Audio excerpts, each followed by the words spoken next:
Hallo ihr Lieben und damit herzlich willkommen zu einem weiteren Mühlenabenteuer. Wie ihr seht, es geht immer weiter Richtung Herbst bzw. Richtung Winter. Zubi schon wieder mit der Jacke unterwegs, aber beim letzten Mal hatte ich euch versprochen, dass wir uns heute mal um den Heckstapler kümmern und mein Versprechen, das wollte ich gerne einlösen. Meine aktuelle Baustelle, die ist da oben, das heißt die oberen beiden Fenster, da bin ich gerade tätig. Da komme ich natürlich von hier unten schlecht dran und wie ihr wisst, habe ich ja meinen Baukran abgegeben und dafür habe ich mir diesen schönen Heckstapler gekauft. Wir hatten den schon mal zusammen angebaut und mal einen schnellen Test gemacht. Ich wollte den jetzt noch nicht anbauen, weil ich hatte noch so viele Themen. Wir waren im Wald und haben gemulcht. Dann haben wir die Obstwiese gemacht, dann haben wir Äpfel geerntet, Apfelsaft gemacht. Jetzt bin ich erstmal mit allen Themen durch, außer Brennholz machen. Hier liegt ja noch ein feiner Polter Buchenholz, der muss aufgearbeitet werden.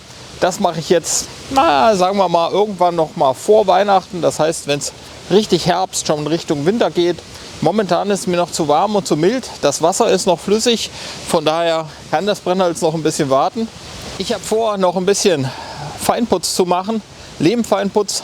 Oben an meiner Baustelle, da komme ich aber so nicht ran, beziehungsweise da ist noch ein Haufen Gerödel oben und dafür möchte ich gerne den Heckstapler einsetzen, damit ich von außen das Material nach unten bekommen kann und mir das hier wegsortieren, beziehungsweise in Schrott oder Werkzeug in die Werkstatt und dann umgekehrt möchte ich den Feinputz gerne von hier unten nach oben zum Fenster transportiert bekommen, dass ich mir den oben dann nur wegnehmen kann und dann innen arbeiten, außen anrühren, außen den Dreck, außen den Matsche machen, innen dann einfach nur den Eimer reinziehen, dann alles schön verputzen und dann am Ende das ganze Gerödel wieder runter. So der Plan.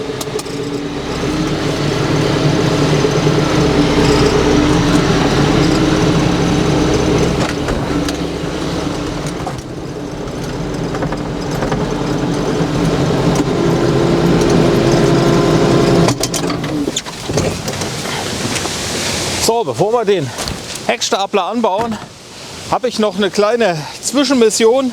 Ihr habt mir den Tipp gegeben, Hubi, schau doch mal, wenn du so einen Heckstapler anbaust, da wird sich so ein hydraulischer Oberlenker richtig gut machen. Von daher, ich bin ja nicht komplett beratungsresistent. Ich habe mir mal was gekauft und das möchte ich euch jetzt zeigen.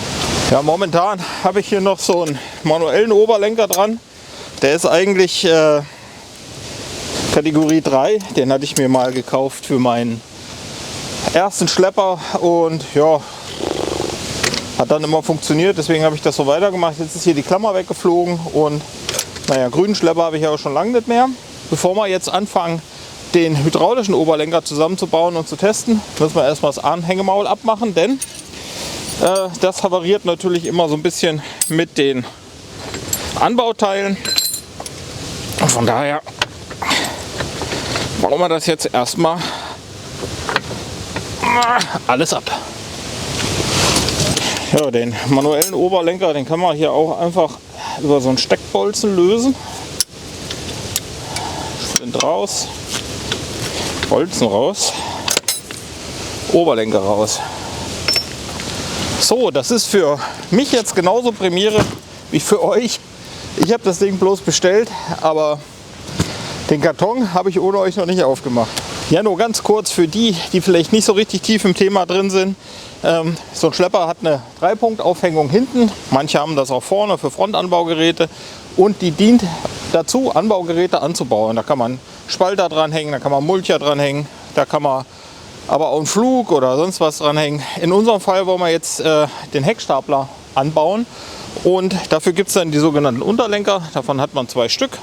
Und dann den Oberlenker. Die Unterlenker, die sind hydraulisch verstellbar in der Höhe. Das kann ich von innen machen. Der Oberlenker, den ich jetzt angebaut hatte, der war nur manuell über so eine Spindel, so eine Gewindespindel zu verstellen. Aber ich hatte keine Möglichkeit, den von innen zu verstellen. Das ist eigentlich gar nicht so dolle notwendig, es sei denn, man hat jetzt so ein Teil wie so ein Heckstapler. Macht aber natürlich bei anderen Geräten vielleicht auch hin und wieder Sinn. Weil der Heckstapler, das ist natürlich blöd, wenn der Unterlenker nach oben geht, dann verändert sich auch die Neigung von dem Hubmast. Damit ich das ausgleichen kann, habe ich dann den hydraulischen Oberlenker vorgesehen. Das heißt also, wenn der Hubmast irgendwie so stehen würde, dann könnte ich den wieder zurückdrücken und ja, einfach wie beim Gabelstapler, da kann ich ja auch den Mast neigen und diese Funktion, die soll in dem Fall hier der Oberlenker übernehmen. Dann wollen wir das Ding jetzt mal auspacken und mal in den Karton reinschauen. Bin auch schon gespannt. Mal ein Sonderangebot. Die Oberlenker, die sind normalerweise richtig teuer. Kosten, keine Ahnung, also die ganz günstigen gibt es schon für 140, 150 Euro. Die sind aber nicht so dolle, glaube ich. Und ich habe jetzt schon ein bisschen besseren gekauft. Der kann bis zu, ich glaube, 6 Tonnen drücken und 5 Tonnen ziehen.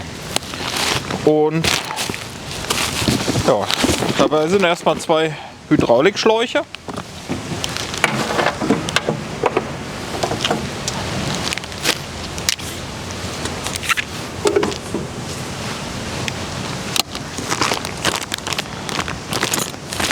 Ein Stahlseil.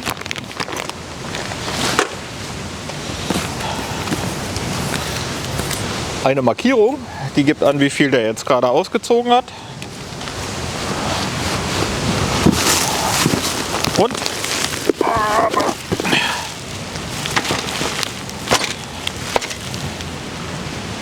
der Oberlenker.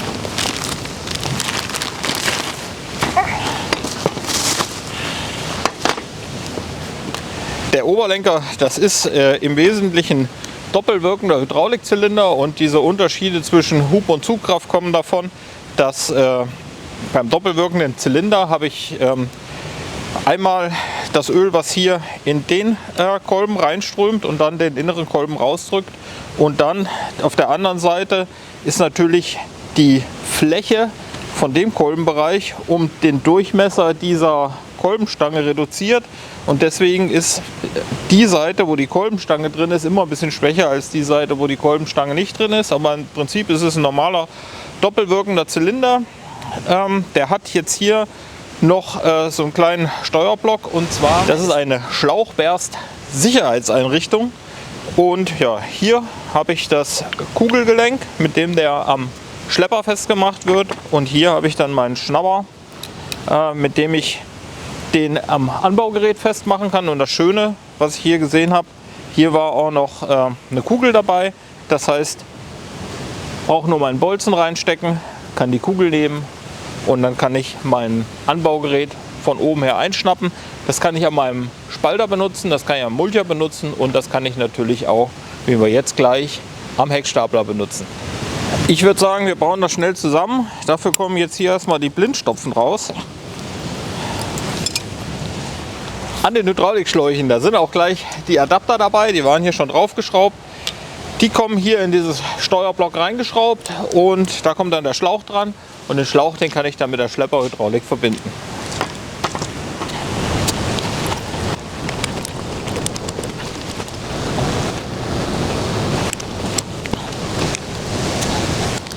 So, ich habe gesehen, das System ist schon mit Öl gefüllt. Das heißt also, dass ich hier die Blindstoppen rausgemacht habe, habe ich hier schon so eine kleine Pfütze gesehen. Was ich jetzt mache, ist den Oberlenker anbauen. Dafür habe ich jetzt hier 3 Stufen zur Verfügung. Das ist jetzt alles noch mal so ein bisschen, ja, ich will mal sagen, variabel. Ich würde den einfach jetzt in die mittlere Stufe reinmachen, weil der andere Oberlenker, der war auch in der mittleren Stufe. Und ja.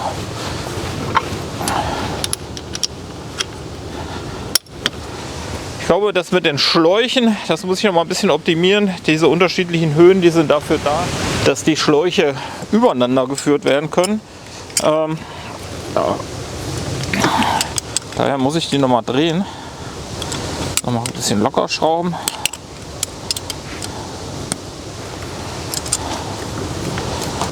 drehen. Wir können das nämlich so nach hinten weg. Da hätte man natürlich auch gleich drauf kommen können. So, jetzt habe ich hier so eine schöne Tabelle in der Tür. So, hier seht ihr die Belegung der Steckplätze von den Hydraulikkupplungen hinten auf der Rückseite. Einmal als Plungerzylinder, einfach wirkend, hier dargestellt über das Symbol. Da geht das Öl hier unten auf der Seite vom Zylinder rein und drückt die Kolbenstange raus. Und die Schwerkraft drückt dann die Kolbenstange zurück. Beim doppelwirkenden Zylinder ist es so, dass die eine Ölsäule das Öl auf der anderen Seite aus dem Zylinder rausdrückt. Also wenn ich jetzt hier Öl reinschicke, dann wird es hier rausgedrückt, oder wenn ich hier Öl reinschicke, wird es hier rausgedrückt. Das ist ein doppelwirkendes Steuerventil und hier sind die Belegungen, wie sie gesteckt werden müssen, wenn ich das als doppelwirkendes Ventil nutzen möchte. Das heißt also 1 und 2, 3 und 4, 5 und 6, ja, eigentlich relativ einfach. Die Belegung habe ich bis jetzt immer genutzt, zum Beispiel am Kipper. Jetzt mit dem hydraulischen Oberlenker muss ich das hier benutzen. So, ja, ist für mich auch Premiere tatsächlich. Ich habe den Schlepper noch nie mit einem doppelwirkenden Gerät betrieben. Von daher hoffe ich mal, dass jetzt alles auch gut geht und dass die Theorie auch praxistauglich ist. So, ja, also hier sind die Nummerierungen, die 4 fehlt, also 1, 2, 3, 4 und es war ja immer so 1 und 2, 3 und 4, da vorne waren jetzt noch 5 und 6 angezeichnet, aber die sind hier nicht eingebaut worden. Ziemlich wahrscheinlich ist es so, dass man den Schlepper noch nachrüsten kann, das heißt, dass man da gegebenenfalls nochmal ein drittes Steuerventil nachrüsten kann. Das habe ich jetzt erstmal nicht vor, aber was ich hier gerade sehe ist, das ist hier auch alles nur ein bisschen windig zusammengesteckt. Das heißt, hier muss ich auch nochmal nachziehen, sonst gibt es gleich Sauerei auf dem Hof.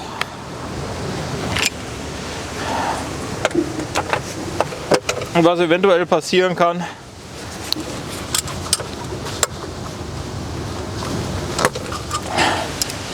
ist, dass ich jetzt Vor- und Rücklauf nochmal tauschen muss. Ich bin mir nicht so ganz sicher, inwieweit ich das jetzt richtig angeschlossen habe. Das heißt, Vor- und Rücklauf könnten nochmal getauscht werden müssen.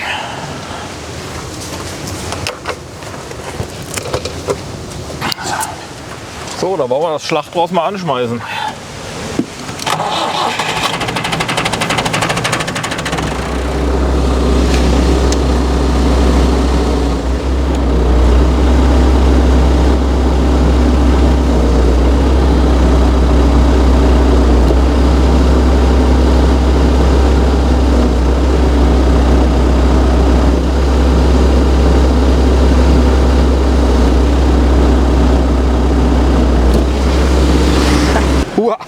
So schön. Damit man sieht, wie weit der Oberlenker ausgelenkt ist, ist hier noch so eine schöne Skala dabei. Die kleben wir jetzt auf. Dieser Schnibbel hier, das ist quasi so eine Art Zeigestock. Und ja, der soll einem zeigen, wie weit der ausgefahren ist. Und also muss man sich ein bisschen Mühe geben.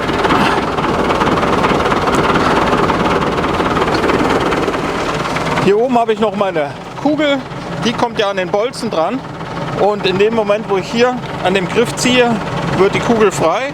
Das heißt, den Oberlenker, den kann ich dann nachher einfach in mein Gerät einrasten lassen, zack, und genauso auch wieder ausrasten. Und dafür war hier jetzt noch so ein kleines Drahtseil dabei. Das ist ja schwierig, das aus der Kabine raus zu bedienen. Von daher wird das Drahtseil jetzt einmal hier oben eingehangen. Da komme ich dann aus dem Fenster dran. Und auf der anderen Seite kann man das dann hier in den Haken einhängen. So kann ich den Haken oben auch aus dem Fenster bedienen. Und brauche im Regelfall gar nicht aussteigen, aber ich glaube, das ist eher Theorie als Praxis. Die Kugel mit Bolzen, die mache ich jetzt schon gleich hier an meinen Heckstapler dran. Am Heckstapler habe ich wieder einen einfach wirkenden Hydraulikzylinder. Ich habe jetzt hier unten, ist jetzt noch zusammengedreht, noch die Möglichkeit, den Heckstapler nach links und rechts zu verfahren. Aber das würde ich jetzt erstmal nicht nutzen. Ich würde jetzt einfach mal versuchen, den Heckstapler so weit anzubauen und dann testen wir ihn aus.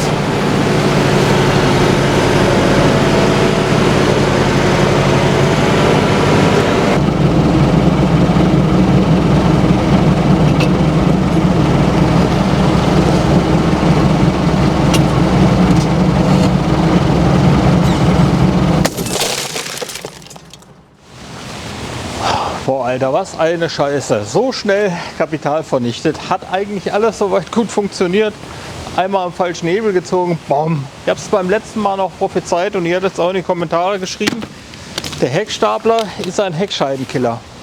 Ich wollte ihn eigentlich hochheben, habe das Ding nach hinten gekippt, hat die Scheibe noch offen und habe mir schön die Scheibe gefetzt. Ich hoffe, dass ich so für 200-300 Euro eine neue Scheibe bekomme. Ansonsten würde ich sie mir aus Makrolon nachbauen. Schreibt mir doch mal in die Kommentare, was ihr machen würdet. Was ich machen muss, weiß ich jetzt. Ich sauge jetzt erstmal den Schlepper aus.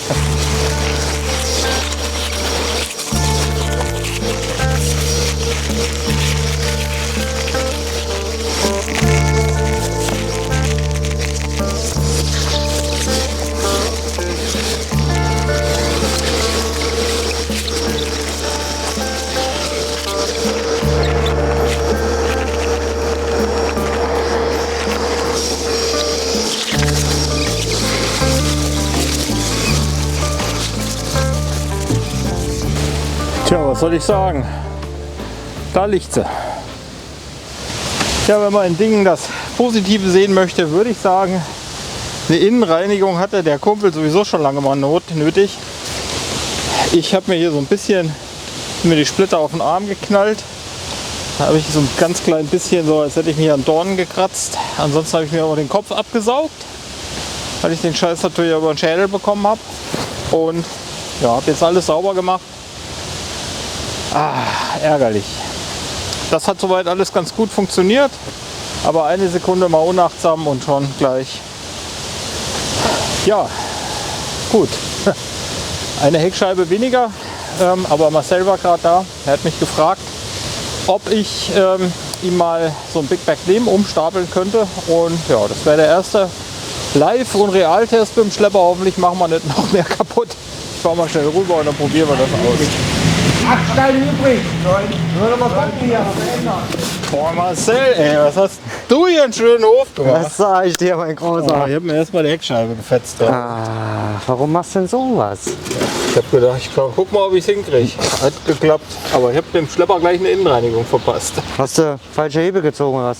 Ja, ich wollte hinten die Unterlenker hochmachen und ziehe den Oberlenker rein. Scheiße. Ein falscher Handgriff, bevor ich gemerkt habe, es war wirklich eine Sekunde. Also ich habe an den Hebel gezogen, boah. Was Neues und dann war es der falsche Hebel in dem Moment. Ja. Naja. Ja, gut. Das Höfchen haben wir fertig, mein Gott. Da müssen wir noch ein bisschen. Richtig geil geworden. Gut, hier vorne müssen wir noch ein bisschen Beton machen und solche Sachen, ja. Dass das ein ordentlicher, gleichmäßiger Übergang ist hier vorne. Die Kante muss noch eingeschnitten werden, dass es ebenerdig reingeht. Aber dann haben wir das Höfchen dieses Jahr doch noch fertig gekriegt. Also. Marcel, Junge.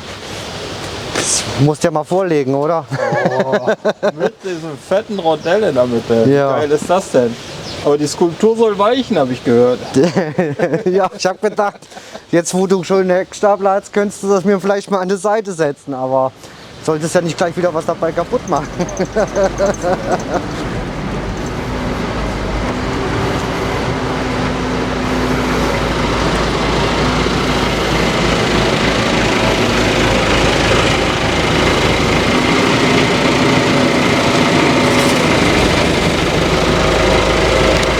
Gerade. Weiter. Weiter.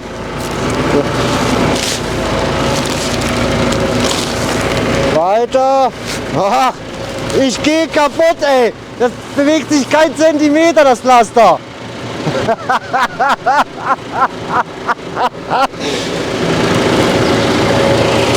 zu dir ran.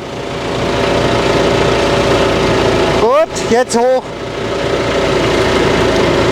Setzt ab.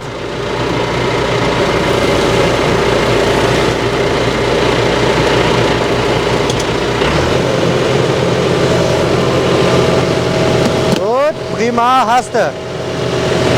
Alter Schwede.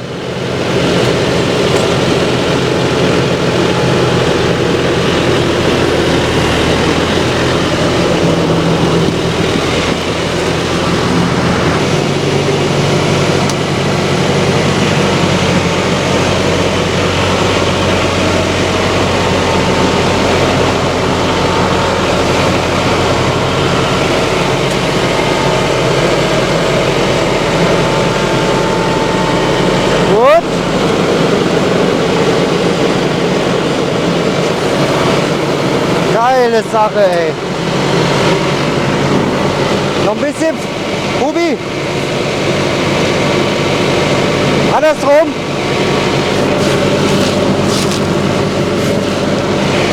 Perfekt.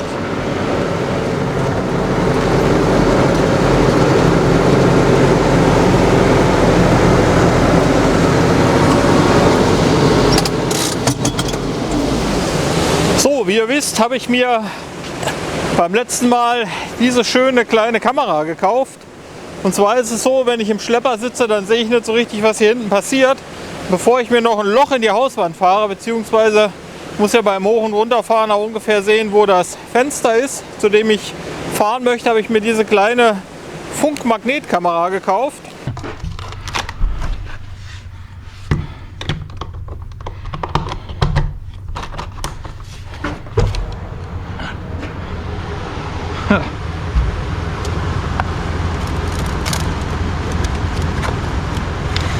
Ja, so oder so in der Art hatte der Hubi sich das gedacht.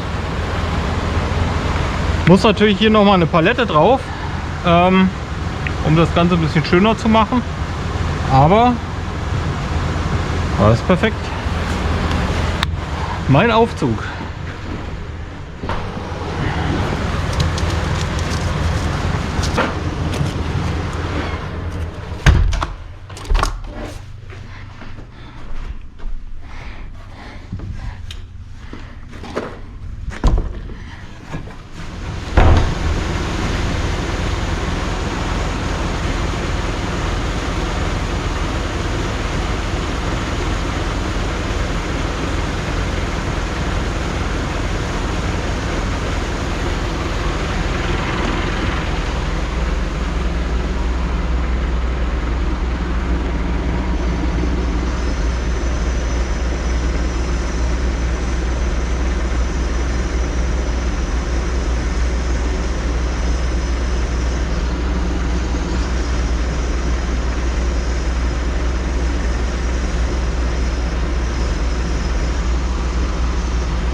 Ja, so oder so in der Art hatte ich mir das vorgestellt. Jetzt kann ich mir hier schön ein Speisfass draufpacken oder Eimer und kann die mir easy in die zweite Etage fahren. Ja, die Sache mit der Heckscheibe, muss ich ehrlich sagen, die ärgert mich schon ziemlich, aber ich war nicht so richtig gefasst drauf, dass das Ding jetzt einfach so volles Rohr nach oben schlägt. Erfahrungen sind da, um gemacht zu werden. Manche sind schön, manche sind weniger schön. Von daher hier ein bisschen Lehrgeld, das ich bezahlen musste, aber alles in allem bin ich mit dem Versuchsaufbau super zufrieden. Es wird so funktionieren, den Schlepper lasse ich jetzt erstmal da stehen und ich hoffe, es regnet nicht. Wenn ich eine Scheibe bekomme, baue ich sie ein, ansonsten baue ich wieder eine aus Makrolon, das habe ich schon mal gemacht, das ging ganz gut. Wenn ihr einen Link habt oder einen Tipp oder eine Idee, wo man so eine Scheibe herbekommt, ich habe schon mal ein bisschen gegoogelt, kosten alle so um die 200 € und habe aber für meinen 1004T noch keine gefunden. Alternativ muss ich zu dem Landmaschinenmechaniker meines Vertrauens gehen, der kann mir bestimmt eine besorgen. Besorgt mir ja immer allen möglichen Kram. In Indien gibt es diesmal leider nicht, da wo ich die schönen Rücklichter her habe. Wenn ihr wissen wollt, wie es weitergeht, dann kommt auf jeden Fall wieder vorbei. Ich wünsche euch eine schöne Zeit. Lasst eure Heckscheiben ganz. Bis dahin, macht's gut. Ciao. Tschüss.